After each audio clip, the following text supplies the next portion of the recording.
Good morning, and welcome to the Universalist Church, in which love is the Spirit. We're glad you're here, whether you're here in the sanctuary today or anywhere in the world on our live stream. I'm Joe Wilson, one of your members on our Board of Trustees here at Fern Street. If you're a visitor, we hope you'll sign one of our guest books at either entrance to the sanctuary or visit our webpage, westhartforduu.org, to learn more.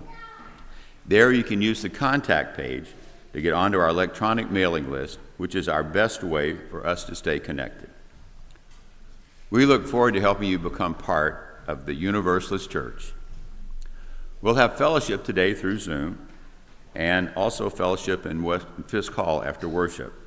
If you need help finding your way to Fisk Hall, just follow anyone with one of these Universalist Church name tags, or just follow the crowd in the aroma of coffee. We all love coffee. You can find the link for Zoom fellowship in your weekly news or on our Breeze calendar. If you aren't getting the weekly news, please do sign up for it on our website. And now, I invite you to take a moment to make your mobile phone silent, turn off your email, put away those keyboards, and settle in for worship.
Life's a happy song when there's someone by my side to sing along. When you're alone, life can be a little tough. It makes you feel like you're 3 foot tall. When it's just you, well, times can be tough. When there's no one there to catch your fall.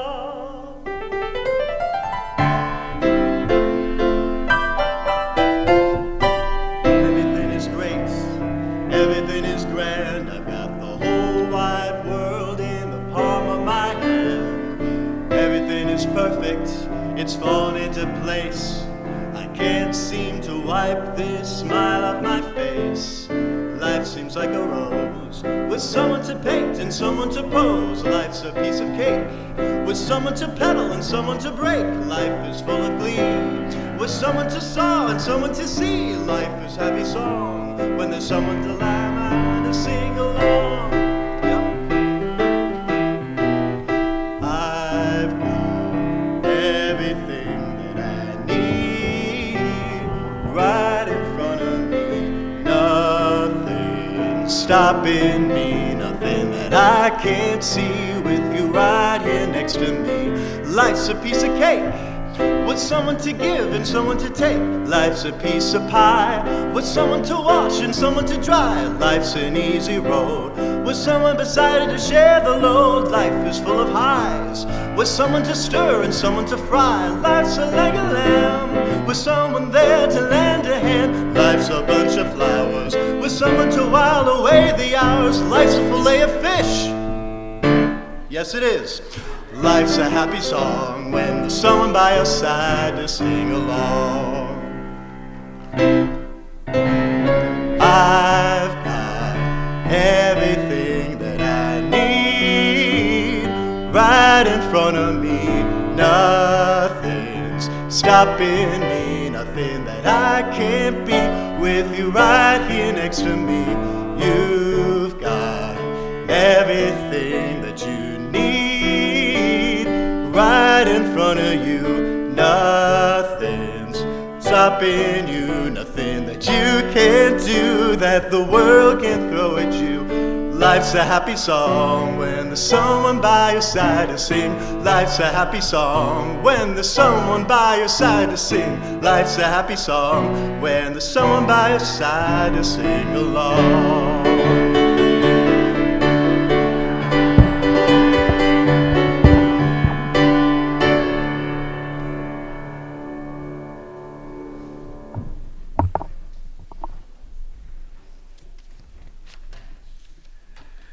I'd like to ask Farren to come up to light our chalice this morning. So there you go.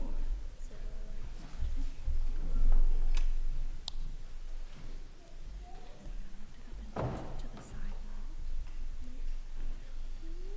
you go.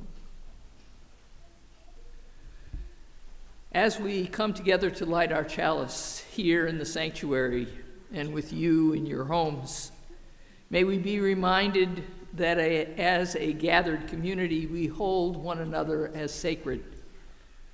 It's wonderful to have someone by our side to sing along. That our lives touch one another's, and that this living, breathing community gives us life. As we bring with our very beings our weaknesses and our strengths, our loves and our losses, our certainties and our doubts, and enter into worship together, may we feel our core values reflected in this lighted chalice. May our time together this day offer us solace and honor all we can be for and with one another. On this day, and in all the days ahead. Please join me now, if you are willing and able. Hymn number 318 in the gray hymnal. Please rise in body or in spirit, in the sanctuary or wherever you may be. Hymn number 318, We Would Be One.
Please join now in saying our words of affirmation, our covenant, as printed in the order of service. Love is the spirit of this church, and service is its law. This is our great covenant, to dwell together in peace, to seek the truth in love, and to help one another. Please be seated.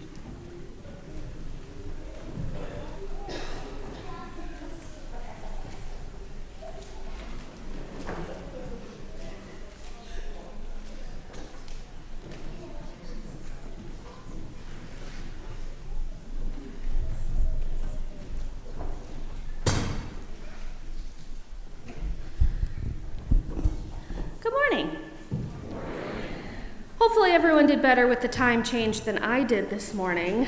I got out of bed about 15 minutes before we had to leave the house, so apologies if I'm a little frazzled. But I'm going to share a story with you today, and I'm going to share it with everybody. And this is an adaptation of a story called Mina the Mighty by Nadine Holland. At the top of a hill, in a valley of gold, surrounded by trees that are centuries old, there stood 20 heroes in one great arena. The biggest of all was a giant named Mina. Mina was mighty. She won every trial. She would run 50 miles a day, and she did all of her running with a smile. Her muscles were firm and stood out. Her strength was beyond measure. She could juggle 10 rocks at a time and enjoyed doing that just for pleasure. However, deep down inside, Mina had lots of worries, and she couldn't stop them from flooding her mind no matter what she tried. She worried that some days her muscles looked smaller than they did the day before. So she'd punt a troll off the mountainside to prove she still had the kind of muscle strength she wanted. She worried about her speed in handling herself. So to prove she still had the speed she needed, she wrestled a yeti in the snow. One morning, Mina found herself wailing that perhaps she wasn't good enough. And to prove that to herself, she swung a giant serpent around in the air by its tail. Mina wanted all of these worries to disappear. As a result, she tried several ways to make that happen. She tried yoga and breathing in deep. She tried meditation and getting more sleep. And though these all helped, the worries still stayed. Mina sighed and noted, "Nothing is really working." Each of Mina's foes could sense her dismay, and as a result, they did not flee when Mina approached. She started coming in last, trial after trial, and lost her position in encounter after encounter until someone asked, "Mina, are you all right?" Mina let them know that she worried day and night and she wasn't sleeping. She also wondered if she could be good for anyone if she couldn't really help anyone anymore. She thought she was now a big failure rather than a hero. Then the other heroes gathered around and shared some of their thoughts and doubts. The large, beautiful winged hero said, "I'm scared I'll fall from the sky in flight."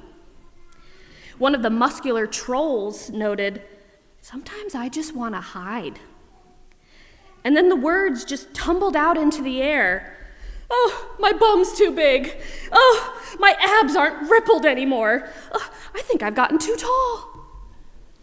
Mina's eyes got wide, and she exclaimed, "You've got worries too?" Mina figured out what she needed to do. And from that day forward, whenever these worries clouded her mind, she'd stop and share with her friends. They listened and shared together. Mina would then feel lighter. Mina went from being a fretter back to knowing she had weaknesses, but so did everyone who helped her when she felt overwhelmed.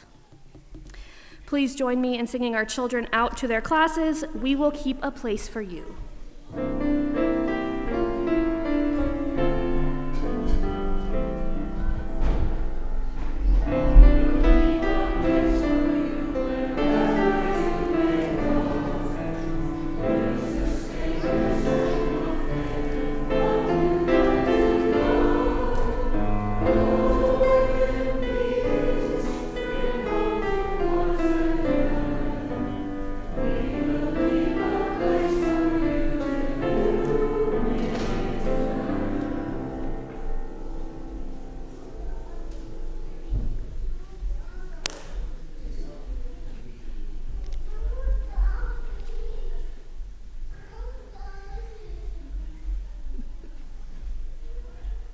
The voluntary offering, the sharing of our resources for our shared work as a religious community, is a spiritual practice for us.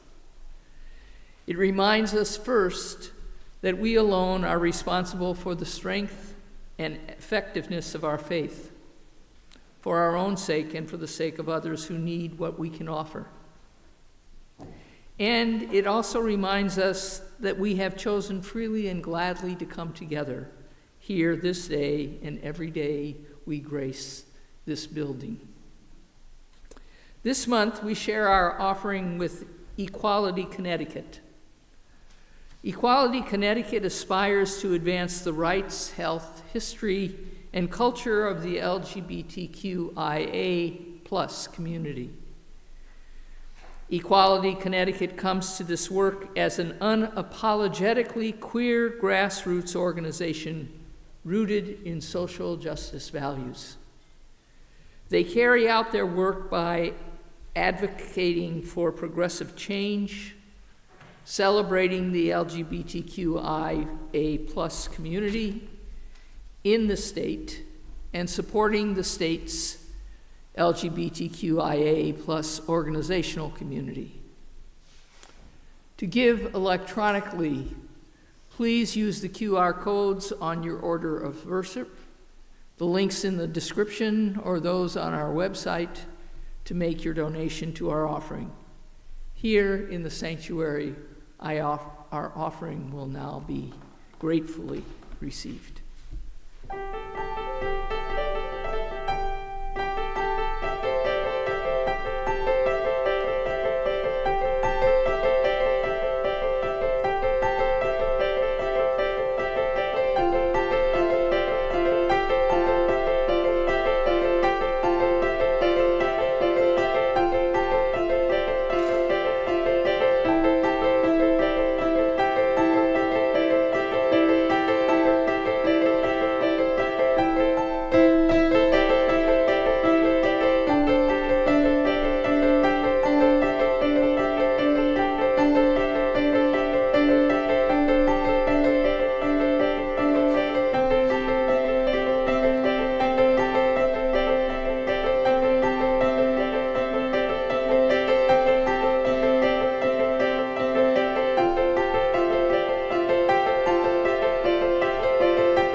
I accept these gifts that you have so generously given for our work here and the work in our greater community. Thank you so much for your generosity.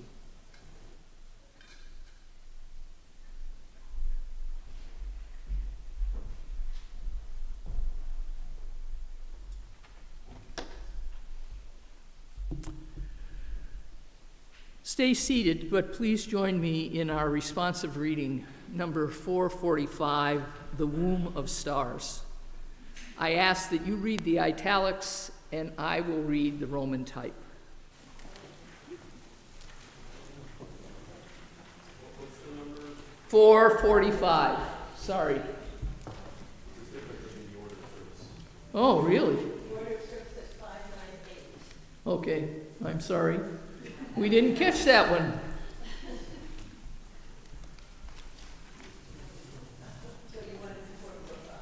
Yes.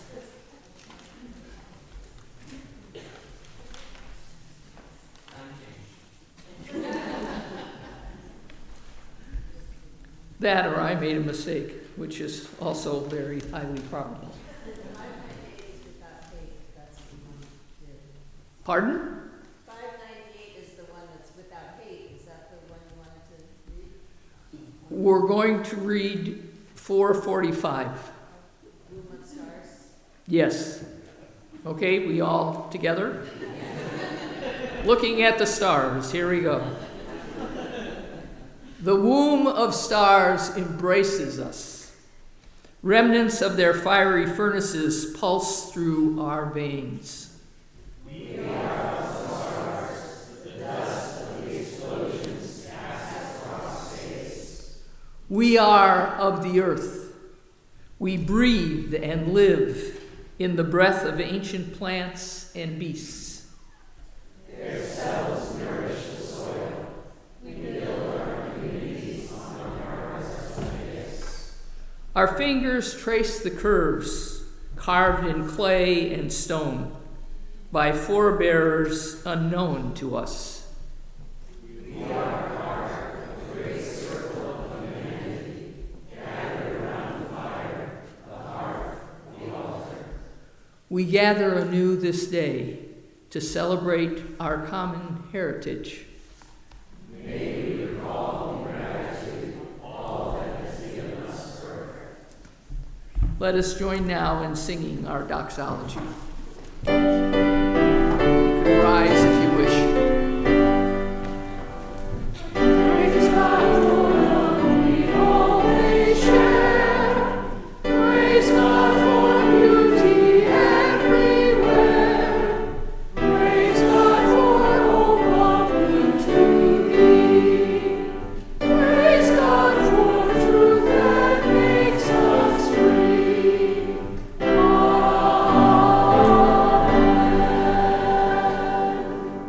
Please be seated.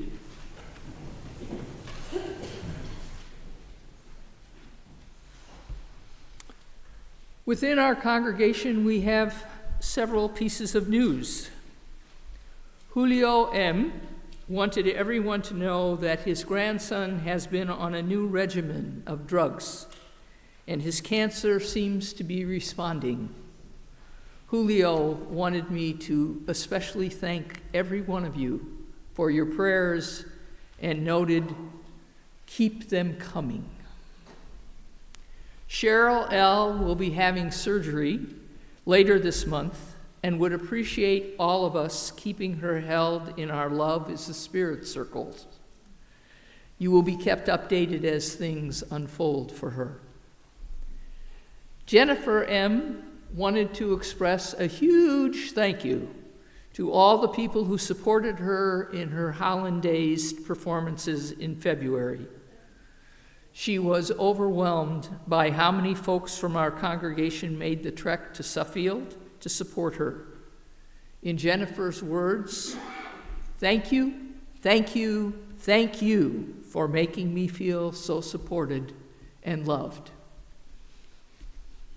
In our wider community, today is International Women's Day. This year marks the 115th anniversary of this celebration that happens throughout the globe. The first country to celebrate International Women's Day, by the way, was Prussia, just for your information. The theme for this year is Give to Gain. I recommend you check out the multiple celebrations that are happening statewide, countrywide, and on the international scene. Go to #IWD 2026 or Google International Women's Day 2026. Finally, may we hold in our hearts and prayers the people of the nation of Iran, Ukraine, Russia, Nigeria, Syria, and Sudan, all the families and people that have been affected by detentions and deportations, as well as all those in the Middle East that will and have already been harmed, especially calling to mind our own service members who have lost their lives. May our prayers for peace cause leaders to change course. Please join me now as we hold all our spoken prayers as well as those unspoken in our shared moments of silence.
In our week ahead, may we recognize that sharing community with those around us calls us to be vulnerable and reach out in humility and trust. May we act on that call in all our interactions in order to continue to share more deeply and willingly. Amen, and blessed be.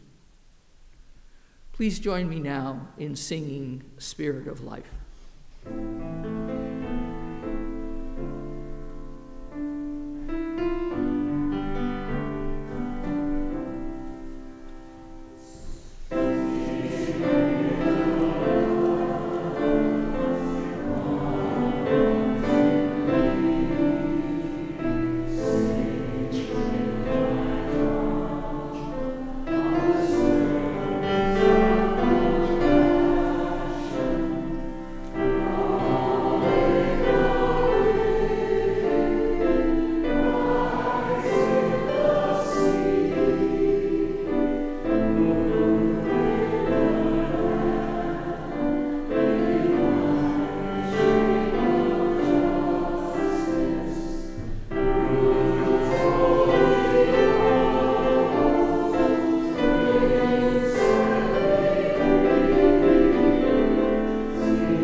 Our first reading is the poem Contact by Gordon McKeeman. I stretch forth my hand, knowing not what I shall touch. A tender spot, an open wound, warmth, pulsing life, fragile blossoms, a rock, ice. I am tentative, trembling, wishing to avoid hurt, wanting to link my life with life. Lonely, I desire companions. Naked, I long for defenders. Lost, I want to find, to be found. Will I touch strangers or enemies or nothing? My hand is withdrawn, but still it touches my vulnerable skin, my furrowed brow, my empty pocket, my full heart. Do others reach, tremble, withdraw? Do they desire, long, seek? Are they lonely, fearful, lost? Will they grasp a tentative, trembling hand? I stretch forth my hand, knowing not what I shall touch, but hoping.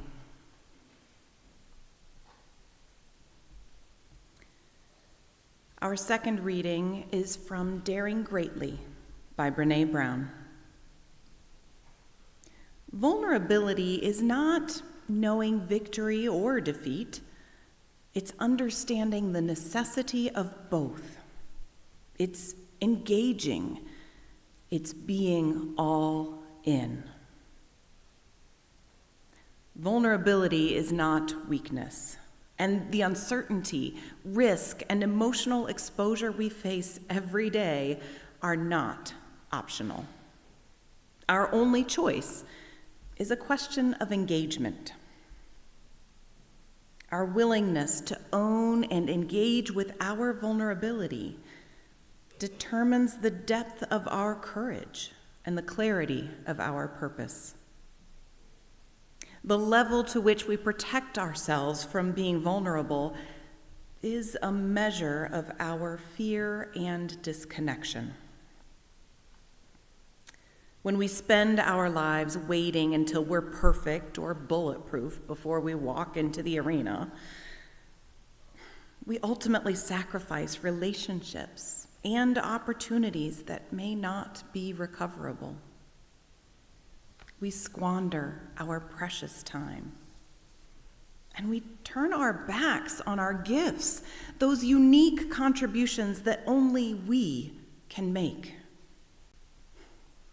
Perfect and bulletproof are seductive, but they don't exist in the human experience. We must walk into the arena, whatever that may be. A new relationship, an important meeting, our creative process, a difficult encounter, or an unexpected family conversation. With courage and the willingness to engage, rather than sitting on the sidelines and hurling judgment and advice, we must dare to show up and let ourselves be seen. This is vulnerability. This is daring greatly.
purpose under heaven.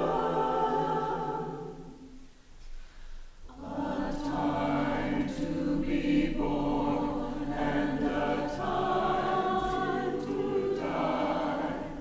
A time to plant and a time to uproot. A time to kill and a time to heal. A time to break down and a time to build up.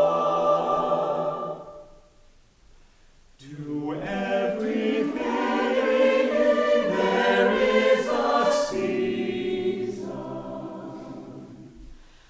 and a time to every purpose under heaven. A time to weep and a time to laugh. A time to mourn and a time to dance.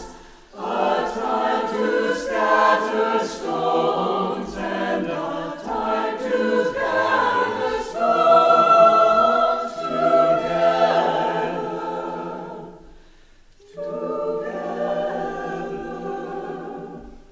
A time to embrace and a time to refrain from embracing.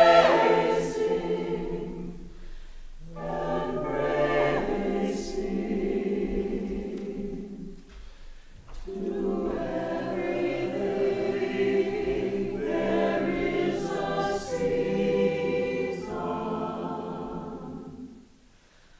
A season, a season.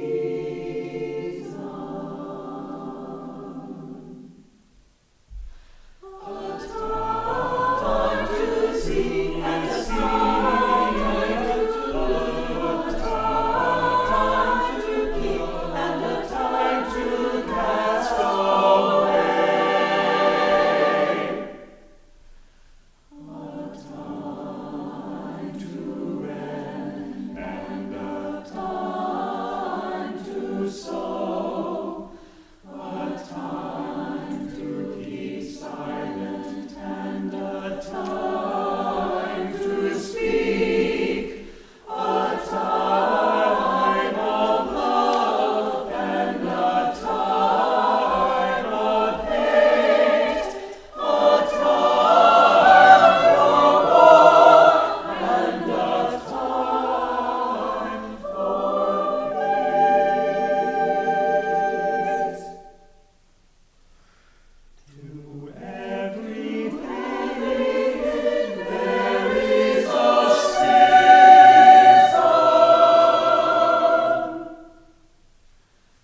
A season.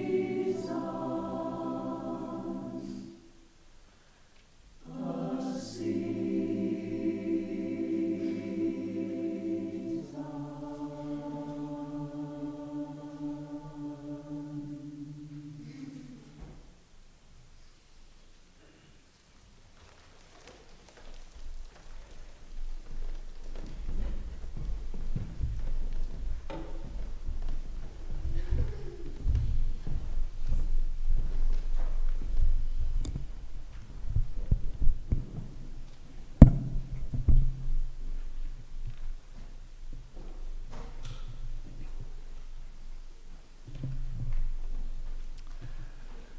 Imagine me in my little Fit, that blue shiny little car that sits out there sometimes along the side of the building, driving along, singing, "Life's a happy song," when there's someone in your life to sing along. I've got everything that I need right in front of me. Nothing's stopping me. Nothing that I can't be with you right here next to me. I wanted today's music to begin with a happy pace and a reminder that we have one another. The piece you just heard from our choir also holds that promise of there being a time for every single thing. I wanted to begin there because I, like some of you, I'm sure, am feeling really exhausted by the constant barrage of negativity, as well as just plain scared about waking up one morning to hear about an airstrike somewhere in this country. I wanted to emphasize this day, day number 8 of a war of choice, that all that surrounds us can be seen through a different lens, rather than the lens of conflict.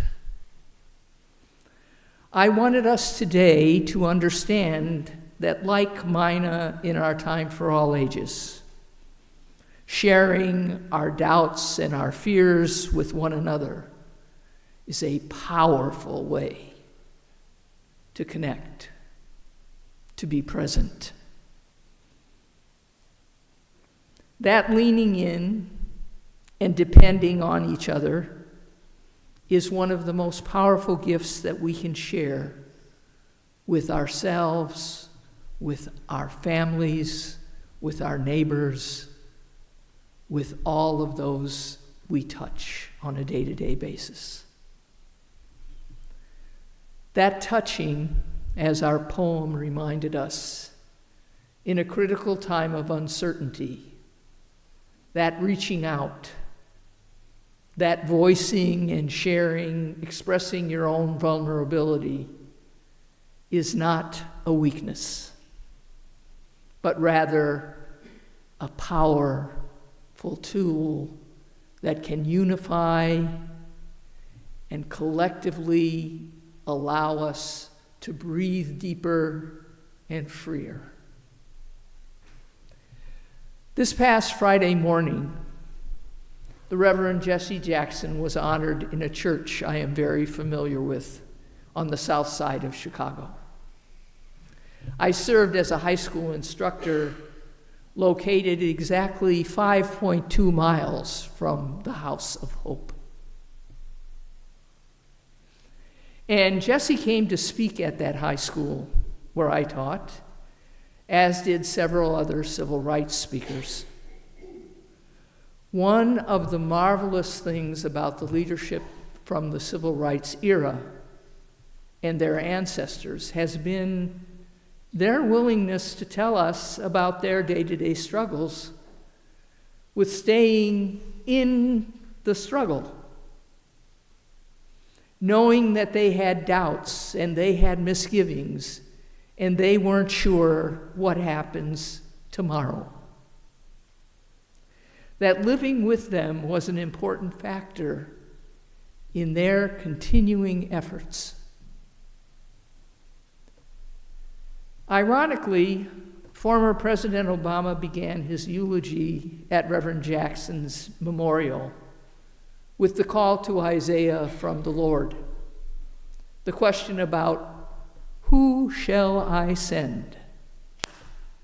And Isaiah's reply of, here, I am here, Lord.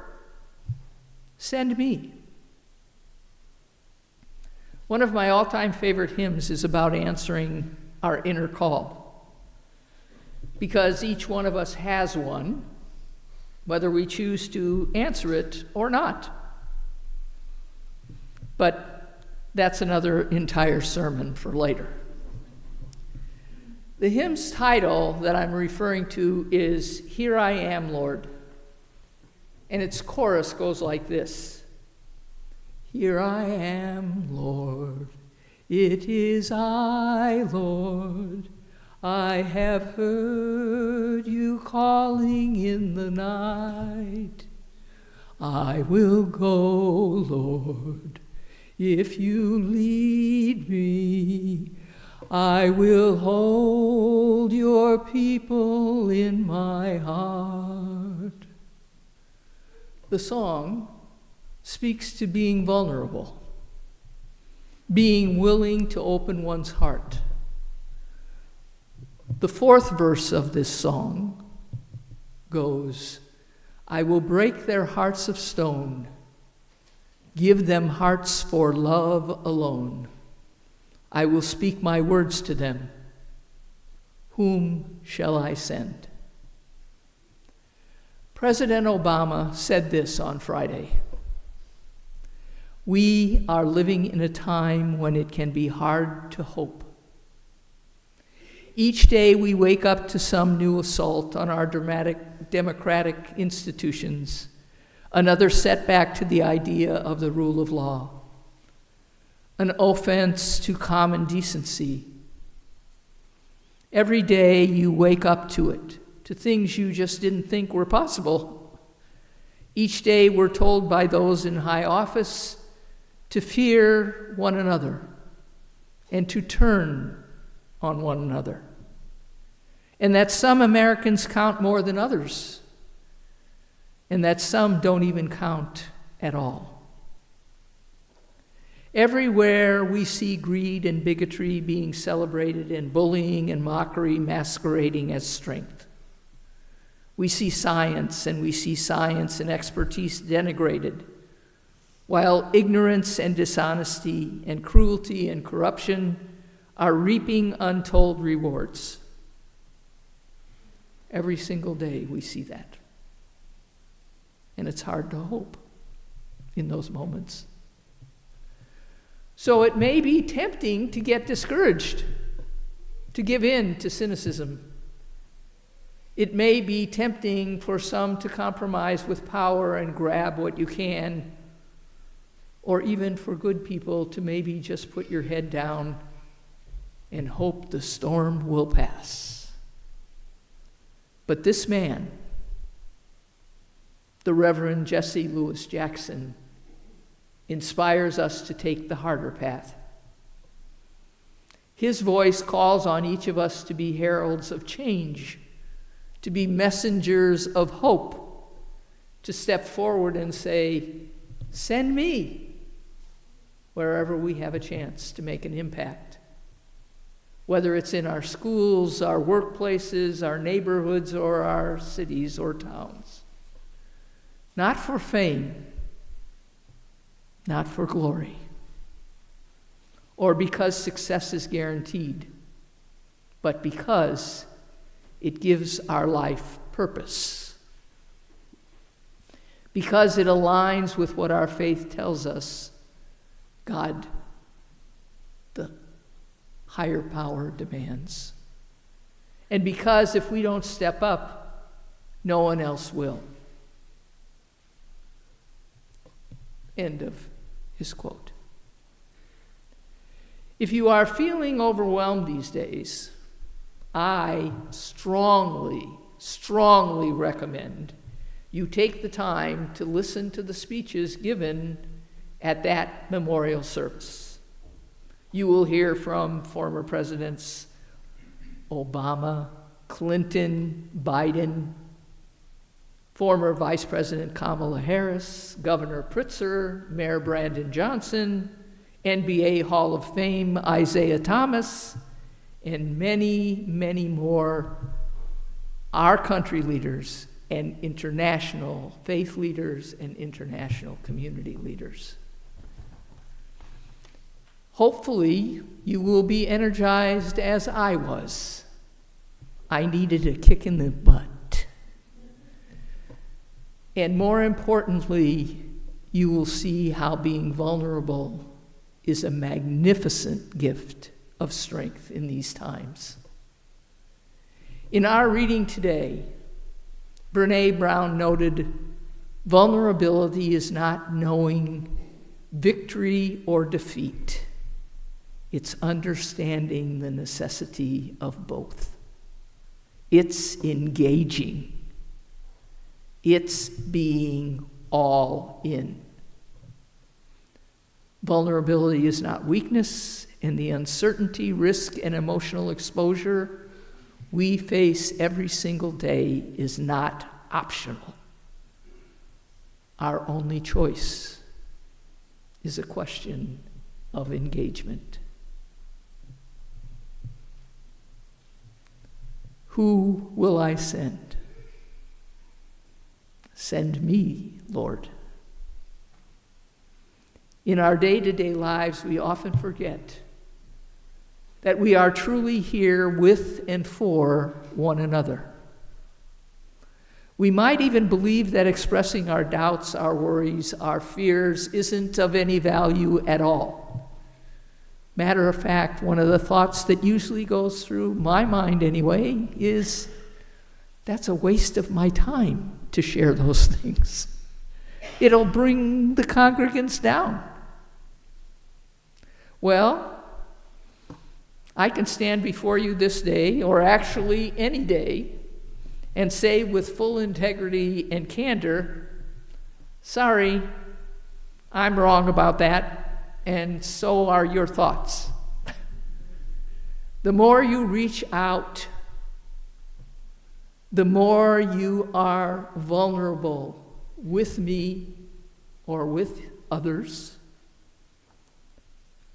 prompts me and anyone else to reach back. The more it calls us to interconnect, the more it calls us to see one another, the more we can recognize the strength we have together, as well as individually. So my wish for you this day is that you have the courage as well as the willingness to reach out, to connect with all those in your life with an open heart, opening your vulnerable self so that you will allow yourself to sing a happy song, because you know that you always have a partner to sing along. Blessed be, and amen.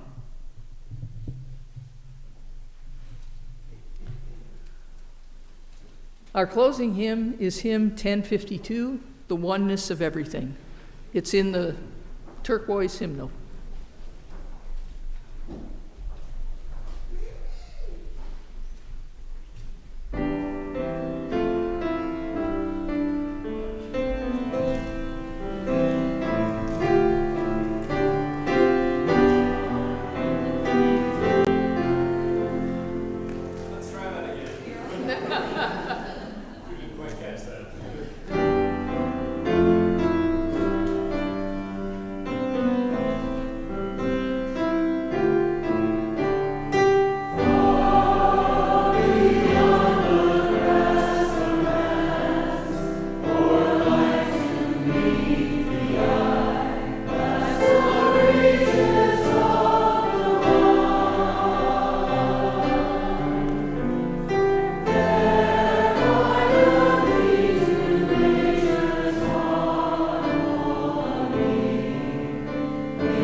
Let us speak our unison benediction together. Engage with the world in peace. Have courage. Hold on to what is good. Return to no person evil for evil. Strengthen the faint-hearted. Support the weak. Help the suffering. And honor all beings. Please be seated and remain for our postlude.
all are beautiful.